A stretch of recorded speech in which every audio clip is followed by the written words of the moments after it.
Hello students, welcome to Akhleshwar Science classes. Today again I will teach you Physics class 9 chapter motion. Chapter motion में हम लोग बार बार motion के बारे में बात कर रहे हैं. पिछले वीडियोस में हमने स्पीड के बारे में, एवरेज स्पीड के बारे में और वेलोसिटी के बारे में आपको एक्सप्लेन किया. अभी यहां मैं एक्सप्लेन करने जा रहा हूं एवरेज वेलोसिटी को. यदि आप लोगों ने अगर पहले कोई भी इसकी मेरी वीडियोस नहीं देखी हैं तो उन्हें पहले देख लीजिए ताकि ये वाली वीडियो आपको अच्छी तरह समझ में आ सके. अभी हमें एवरेज वेलोसिटी निकालना है. एवरेज से हमें ऑलरेडी पता चल रहा है एवरेज. बेटा हम लोग 9th क्लास से पहले 8th क्लास में एवरेज फाइंड आउट करना सीख चुके हैं. एवरेज कैसे करते हैं कि number of observation upon total sum of the observation upon number of observation ऐसे निकालते हैं. अब यहां पर जब हम एवरेज वेलोसिटी की बात करते हैं, फॉर एग्जांपल पहले यहां से कोई बॉडी ए टू बी जा रहा है, इसकी स्पीड है 5 मीटर पर सेकेंड. फिर बी टू सी जा रहा है, यहां इसकी वेलोसिटी है 7 मीटर पर सेकेंड. तो इसकी एवरेज वेलोसिटी क्या आई? तो एवरेज वेलोसिटी के लिए निकालते हैं it is an arithmetic mean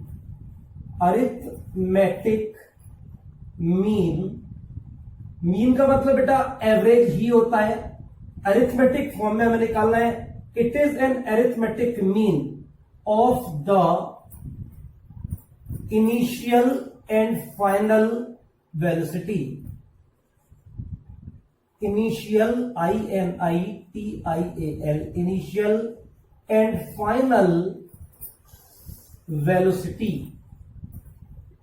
initial और फाइनल वेलोसिटी का अरिथमेटिक मीन जो होता है इसी को हम लोग एवरेज वेलोसिटी कहते हैं. Average velocity equals to initial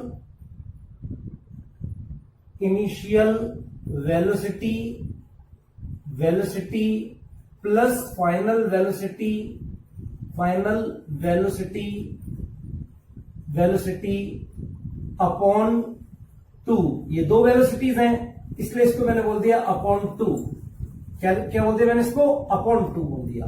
इसको हम लोग ऐसे भी बता सकते हैं एवरेज वेलोसिटी यानी v के ऊपर बार चढ़ा दिया, एवरेज वेलोसिटी हो गया.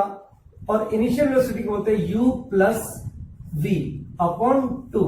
That's clear. अभी फॉर एग्जाम्पल मैंने बताया पहले बॉडी जा रही थी 5 मीटर पर सेकेंड से ए टू बी और फिर जा रही थी B to C 7 metre per second की स्पीड से, वेलोसिटी से. तो अगर हमको निकालना हो तो कैसे निकालेंगे? 5 plus 7 upon 2 then we get 12 upon 2 और ये हो जाएगा 6. That is 6 metre per second. ये आ जाएगा हमारे पास एवरेज वेलोसिटी. आई थिंक आप लोग समझ गए होंगे ये एवरेज वेलोसिटी हम लोग कैसे निकालते हैं. इनिशियल और फाइनल पोजीशंस वेलोसिटीज को हम लोग ऐड करते हैं और 2 से डिवाइड कर देते हैं. पढ़ेंगे यहां पर एक्सीलरेशन. अब यहां पॉइंट आ रहा है एक्सीलरेशन आखिर है क्या चीज भाई? बेटा आप सभी लोग जानते हैं, सभी लोग स्कूटी, मोटरसाइकिल, कार चलाते हुए खुद चलाते होंगे या फिर कार नहीं चलाते होंगे तो स्कूटी तो चलाते होंगे या मोटर बाइक तो चलाते ही होंगे.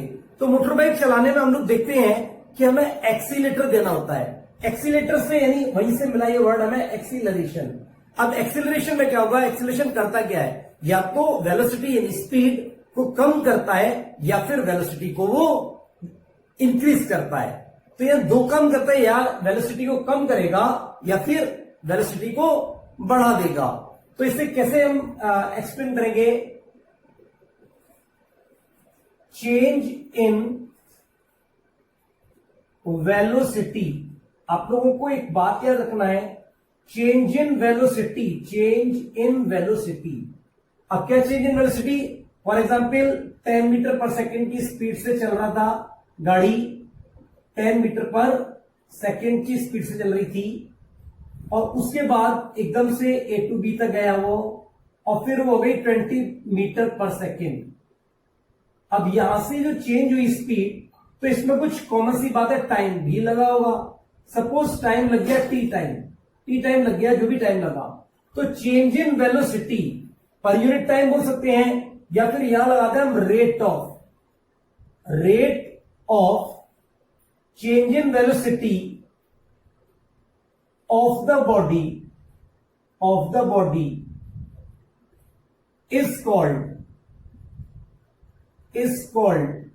एक्सीलरेशन। यानी चेंज इन वेलोसिटी, यानी जो पहले इनिशियल वेलोसिटी थी फिर बाद में final velocity.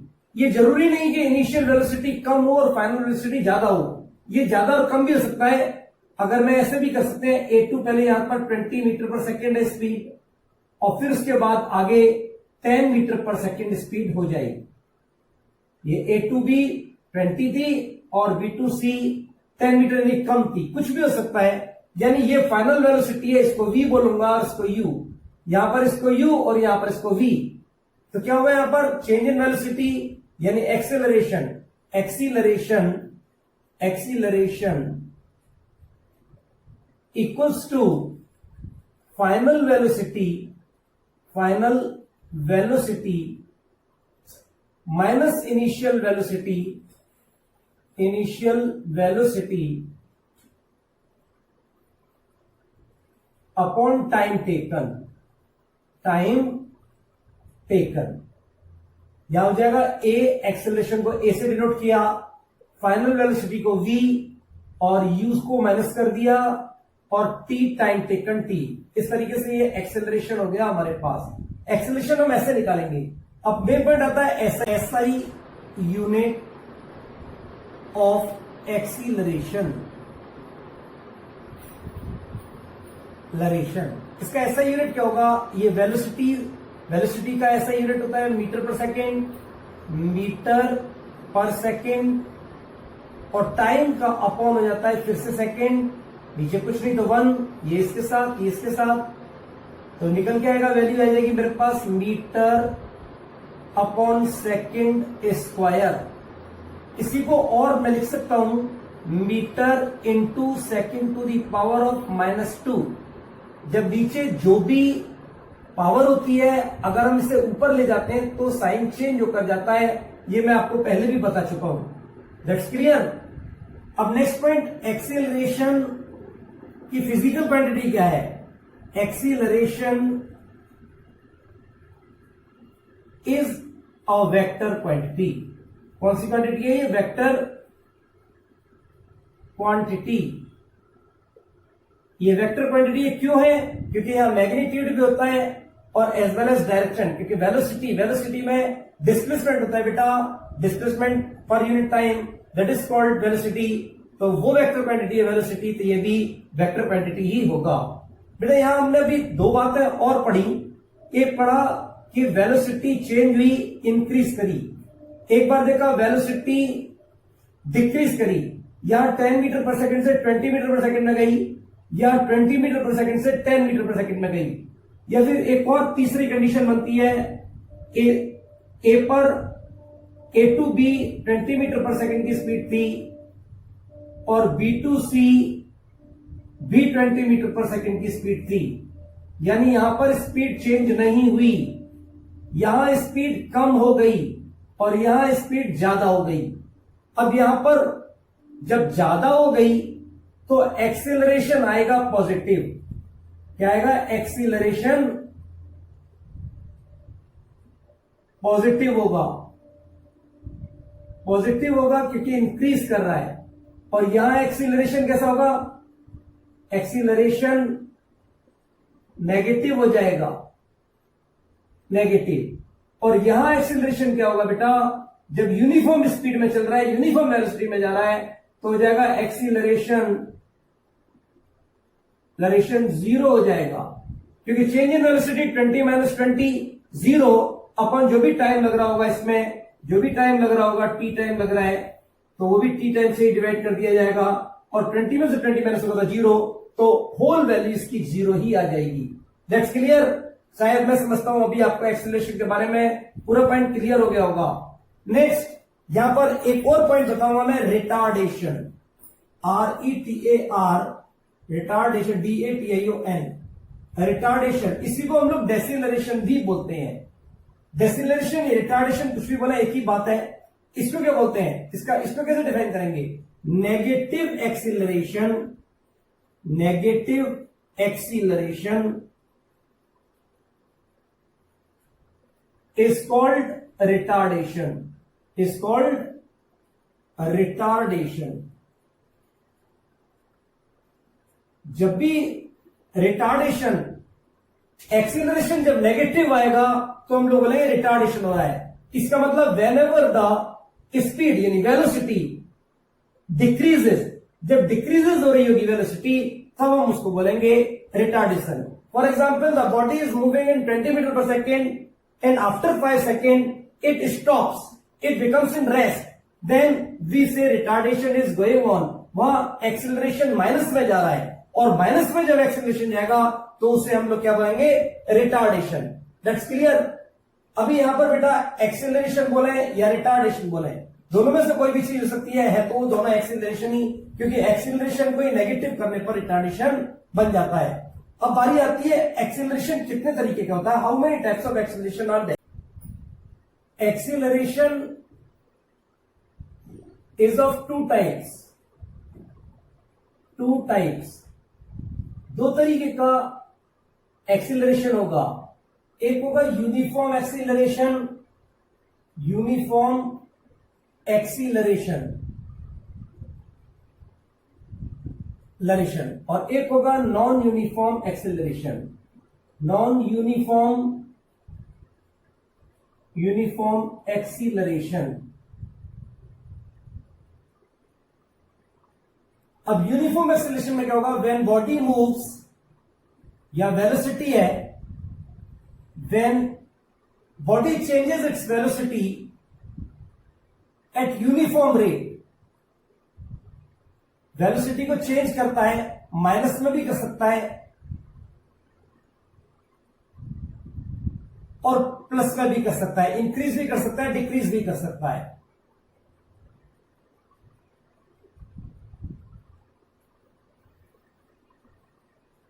We suppose 10 metre per second, metre per second में है ये भाई, ये 10, 20, 30, 40 और 50 यहां पर जा रहा है। We suppose 5 seconds, 10 seconds, 15 seconds, 20 seconds और 25 सेकेंड्स।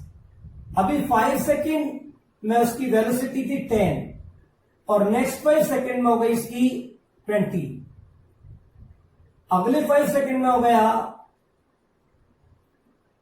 30 और नेक्स्ट 5 सेकेंड में इसकी वेलोसिटी हो गई 40 और अगले 5 सेकेंड्स में हो गई 50। यहां देखने को मिला मेरे को जो एक्सेलरेशन डन हुआ वो इन स्ट्रेट लाइन में हुआ, इसे बोलेंगे हम लोग यूनिफॉर्म एक्सीलरेशन। क्या बोलेंगे? Uniform acceleration, uniform acceleration. क्या बोलेंगे? Change in velocity at uniform rate, change in velocity in uniform rate, uniform rate बोल सकते हैं इसको हम लोग, या फिर बोल सकते हैं वेलोसिटी इंक्रीजेस और डिक्रीजेस। इंक्रीज भी कर सकते हैं, डिक्रीज करेगा तो नीचे की तरफ आएगा बेटा स्लोप, इंक्रीजेस भी कर सकती है तो change in velocity in uniform rate या फिर इन equal interval of time, that is called uniform acceleration. It is represented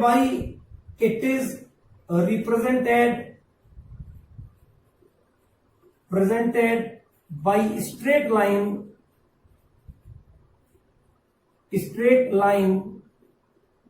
in velocity time graph। ये टाइम दे रखा है इधर, टाइम ग्राफ।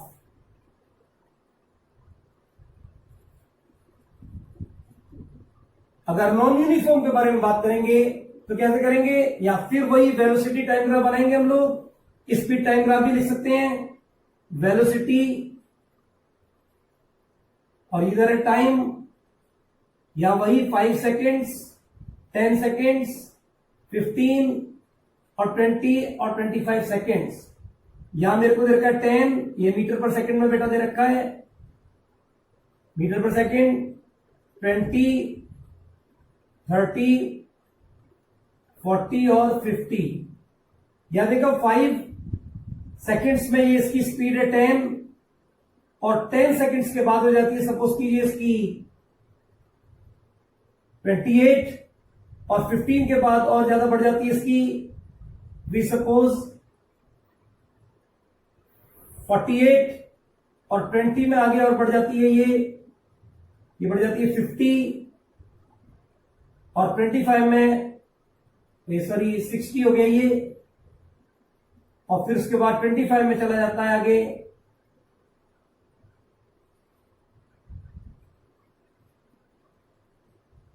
75। तो यहां देखा मैंने जो मेरा पास ग्राफ बना आपकी बार, वो एक कर्व्ड लाइन में बन रहा है। क्या आएगा? ये हो जाएगा non uniform motion, non uniform acceleration, ये कर्व्ड लाइन में हो जाएगा। ये जरूरी नहीं बिल्कुल ही कर्व्ड हो, थोड़ा टेढ़ा मेढ़ा कैसा भी हो सकता है। बोलेंगे it is represented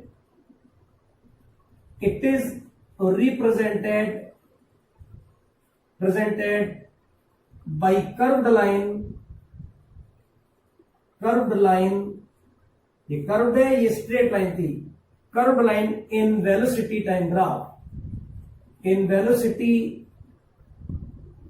time graph, यहां बहुत सारे एग्जांपल्स भी ले सकते हैं यूनिफॉर्म एक्सेलरेशन के। For example the freely falling body, जो फ्रीली फॉलिंग बॉडी होगी वो यूनिफॉर्म रेट से नीचे गिरती जाएगी, या फिर किसी स्लोप पर विदाउट पेडलिंग साइकिल को मूव कराएं डाउनवर्ड डायरेक्शन में, तभी यूनिफॉर्म एक्सेलरेशन होगा। या किसी बॉडी को हम ऊपर की तरफ फेंकें तो वहां पर रिटार्डेशन होगा, यूनिफॉर्म रिटार्डेशन हो जाएगा, यानी acceleration, negative acceleration, that is called negative acceleration. तो वो रिप्रेजेंटेड होगा स्ट्रेट लाइन से, टाइम में वेलोसिटी टाइम ग्राफ में। और इधर वेलोसिटी टाइम ग्राफ में जब हम नॉन यूनिफॉर्म मोशन करेंगे तो वो कर्व्ड लाइन से रिप्रेजेंटेड होगा। That's clear? शायद मैं समझता हूं एक्सेलरेशन दोनों टाइप का, यूनिफॉर्म और नॉन यूनिफॉर्म, आप लोगों को अच्छी तरीके से समझ में आ गया होगा।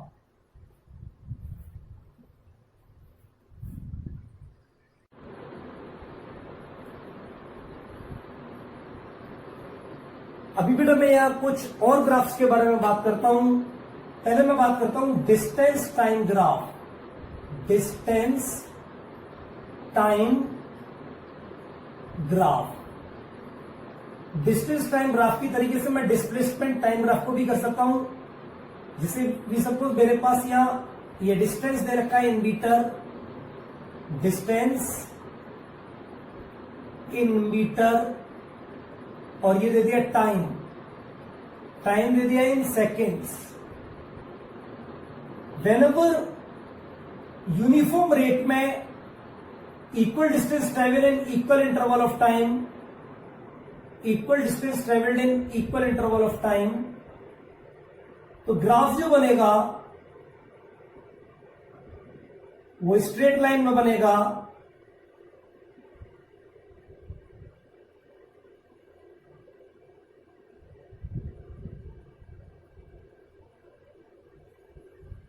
और हम बोलेंगे यहां यूनिफॉर्म स्पीड होगी। क्या होगी? यूनिफॉर्म स्पीड, यूनिफॉर्म स्पीड यानी कांस्टेंट स्पीड होगी स्पीड। इसे डिस्टेंस टाइम ग्राफ से अगर यहां डिस्प्लेसमेंट टाइम ग्राफ बनाते तो यूनिफॉर्म वेलोसिटी हो जाती। तो uniform speed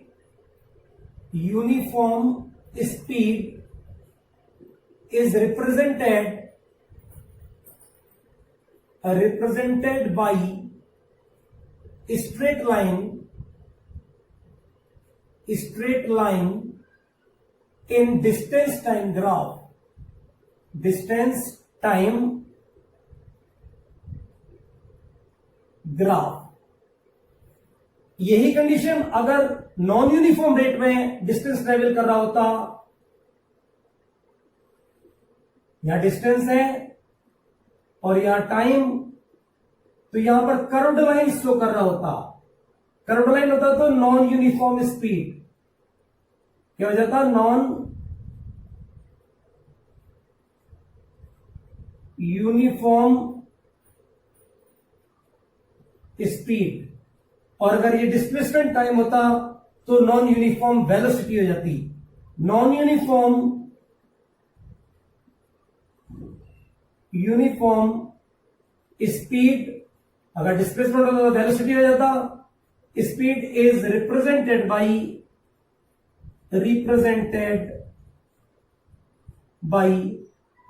curved line in distance time graph. That's clear। यहां मैंने डिस्टेंस टाइम ग्राफ के बारे में आपको बता दिया। बेटा आगे हम लोगों को स्पीड कैलकुलेट करने के लिए इन ग्राफ्स का जरूरत पड़ेगी। स्पीड अगर हमें निकालनी है तो कैसे निकालेंगे? Speed equals to distance upon time. ये फॉर्मूला आप लोग अच्छी तरीके से जानते हैं। स्पीड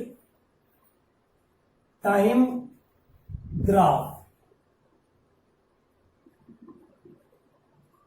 स्पीड टाइम ग्राफ कह सकते हैं या फिर वेलोसिटी टाइम ग्राफ बोलेंगे। Velocity time graph,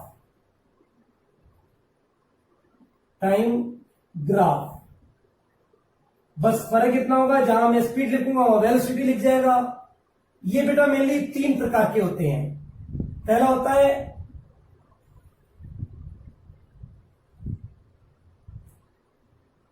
whenever the speed is in constant, speed constant है। अगर स्पीड बेटा कांस्टेंट है तो यहां पर जो स्पीड है उसी स्पीड में बॉडी मूव करती रहेगी।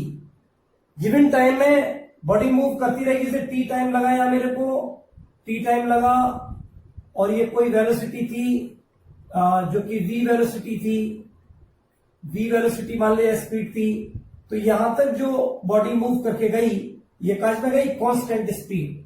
ये कांस्टेंट स्पीड में मूविंग करेगी। तो पहला पॉइंट आ गया मेरे पास, ये स्पीड है और ये है time. When the body is in constant speed, जब वो कांस्टेंट स्पीड पर है। अब दूसरी कंडीशन आती है जब वो यूनिफॉर्म रेट से स्पीड को चेंज करती है। When body changes the speed in uniform rate,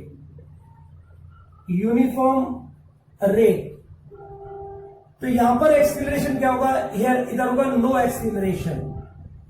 acceleration, क्योंकि स्पीड चेंज हो ही नहीं रही है। या कह सकते हैं एक्सीलरेशन बराबर 0, कैसे भी बोल सकते हैं हम। जब when body changes the speed in uniform rate, तो यह 2 कंडीशंस होंगी। एक तो बॉडी पहले 0 की स्पीड से बढ़ती जा रही है और यूनिफॉर्म एक्सीलरेशन होता जा रहा है, यूनिफॉर्म एक्सीलरेशन हो रहा है। ये सपोज करिए टी टाइम है और यहां पर u 0 था और ये v वेलोसिटी है और यह u 0 था, तो ये यूनिफॉर्म एक्सीलरेशन हो जाएगा। जब हमें यहां पर ये स्पीड है या स्पीड टाइम ग्राफ में बात कर रहे हैं अपन लोग, ये टाइम में बात कर रहे हैं, तो यहां हम लोग डिस्टेंस फाइंड आउट कर सकते हैं। डिस्टेंस कैसे फाइंड करेंगे? यहां distance equal to area of rectangle, जो भी रेक्टेंगल फॉर्म हुआ है, रेक्टेंगल यानी स्पीड इनटू टाइम, और इसी को कह सकते हैं speed into time. For example यहां u0 था, इसको O मान लिया मैंने, ये A मान लिया, ये B और ये C। जिससे हो जाएगा हमारे पास स्पीड कितना है, OA इंटू यहां पर OC। इस तरीके से निकल आएगा।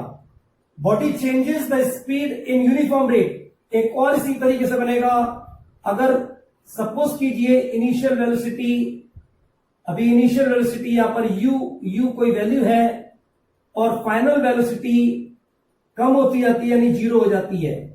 अभी इधर से मूविंग करके जा रही थी, एक्सेलरेशन इंक्रीज कर रहा था, अभी एक्सेलरेशन कम होता जा रहा है और यहां पर जो है v हो जाएगा, अब की बार v 0 हो जाएगा। ये O A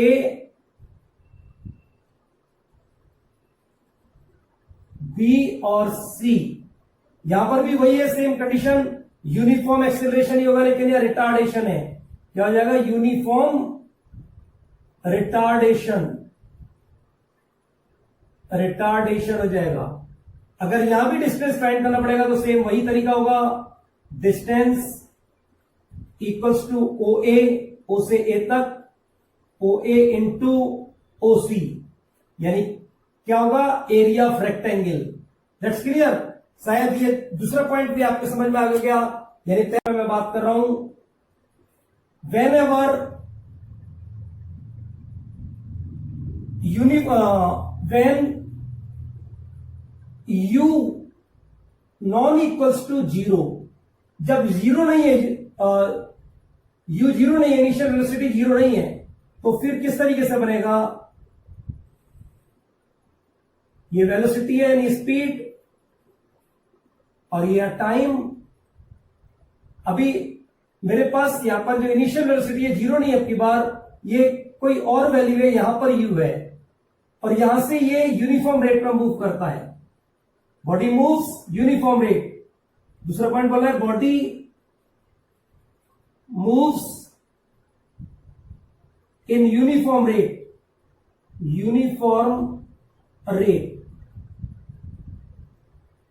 टी टाइम में ये यहां तक पहुंच गया, यानी वेलोसिटी चेंज हो गई, यहां पर फाइनल वेलोसिटी बन रही थी। तो ऐसी कंडीशन में अगर मेरे को रेट निकालना होगा तो यानी ये हो जाएगा O A B और C। तो यहां पर अगर मेरे को निकालना होगा तो कैसे निकालेंगे इसको, डिस्टेंस फाइंड करना होगा तो कैसे करेंगे हम लोग, डिस्टेंस